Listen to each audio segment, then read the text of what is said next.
Tractor என்ன மாடுன்னு நினைச்சியா? ஆமா, மாட்டுக்கு சாட்டை, இதுக்கு சாவி, அதுக்கு புல்லு, இதுக்கு பெட்ரோல். அதே மாதிரி தான் சில நாள் இதுவும் சண்டித்தனம் பண்ணுது. அறிவாளியா நீ? ஆமா, மனுஷன் தனியா இருக்கும்போது எப்போதும் அறிவாளியா தான் இருக்கிறான். ஜோடி சேரும் போதுதான் சில பேர் முட்டாளாயிடுறான். அப்ப நீ ஒண்ணு என் கூட சேர வேண்டாம். எங்க போற?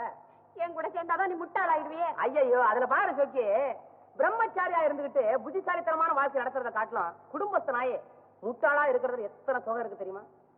ஆமா, நம்ம காதல் உங்க அப்பனுக்கு தெரியாத வரைக்கும் அழகா வளரும். தெரிஞ்சது அப்பப்ப நின்னு தொடரும். வயலுக்கு எலி எப்படியோ அதே மாதிரிதான் வளர்ற காதலுக்கு அப்பனுங்க தடை. ஆமா சொக்கி, சமீபத்துல உங்க அப்பனுக்கு கண்டம் ஒண்ணு இல்லையா? எங்கப்பா? உங்கப்பா? எங்கப்பா? எங்கப்பா? இங்கப்பா. யோசிச்சா பயலைகளே. நீங்க வர்றது தெரியாதுங்க. தெரிஞ்சா அட்ஜஸ்ட் பண்ணி பேசிட்டு இருப்பேன். ஊர்வலம் வர்றீங்களா? கல்யாணத்துக்கு அப்புறம் இதான் நடக்க போகுது. அது வரைக்கும் போயிட்டா நீ என்ன வள வளன்னு பேசிட்டு சட்டு புட்டுன்னு பரிசம் போடுங்க.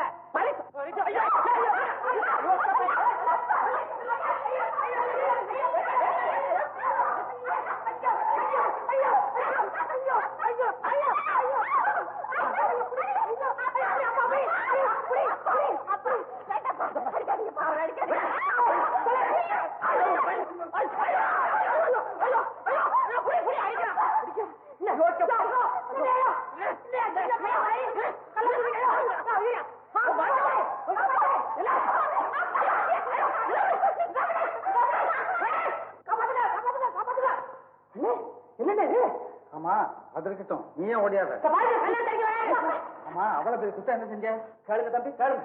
வெட்ட வெளியில வயக்காட்டுல என் பொண்ணை காதல் பண்றாங்க. வயலை விட்டா வேற இடம் கிடைக்கலையே. பாத்தீங்களா பாத்தீங்களா, எல்லாம் நீங்க கொடுத்த இடம். நான்ல உங்க பொண்ணு விட்டாளா? என் பொண்ணா?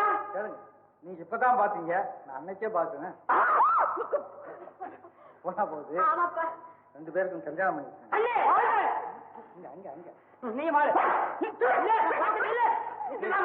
ஆத்திரப்படாதீங்க, சொன்னபடி ஏற்பாடு செய்யுங்க. ரொம்ப நன்றிங்க. எத்தனை எனக்கு தெரியல, உங்களுக்கு தெரியுது. தெரிஞ்சு வச்சல கல்ல கீழே போட்டு கல்யாணம் பண்ணி வையா.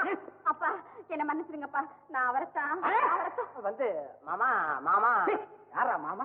கடங்காரப்ப. முதல்ல என் கடனை தீர, அப்புறம் என் பொண்ணை பாரு. அது வரைக்கும் எப்படி இந்த திருட்டுத்தனம் எல்லாம் வச்சுக்காத. நீதான் கணவன், அவதான் மனைவி. அப்படியா? ஆனா ஒரு கண்டிஷன். என்னது? கல்யாணம் ஆகுற வரைக்கும் காடு மேடு ஆறு குளத்துல எல்லாம் சந்திச்சு என் மானத்தை வாங்கப்படாது. நேரம் என் வீட்டுக்கு வா. பேசுறது எதானாலும் என் முன்னாலே பேசு. அது எப்படி முடியும்? காதல் பண்ணும் போது மூணாவது ஆள் முன்னால் இருக்க கூடாது. இருந்தா என்ன? காதல் பண்ண வராதே. தட்டுப்பாடாவது வரும்ல. அதான் வரும். வரட்டும். வாணி வா. ஒருத்தன் அரக்கலோட சுத்தம். ஒரு சுத்தம் காதலுக்கு நிலவ சாட்சியா வைப்பான், சூரியனை சாட்சியா வைப்பான். மட்டமான குடும்பம், அப்பனே சாட்சியா நிக்கிறான். எப்படியோ ஒத்துக்கிட்டால. டே சொத்தா, நீ கொடுத்து வச்ச வேண்டாம், நேரா வீட்டுக்கு போடா. அது எப்படி முடியும்? கடன் பணத்தை திருப்பி கொடுத்தாலே கல்யாணம் ஆகாதுன்னு சொல்லியிருக்கான். 2000 ரூபாய்க்கு நான் எங்க போவேன்? உடனே பாப்போம். சொல்லுங்க, என்ன யோசிக்கிறீங்க? யோசிக்காதீங்க. கையோட நம்ம கல்யாணத்தையும் முடிச்சு என்னையும் கூட்டிட்டு போயிட்டா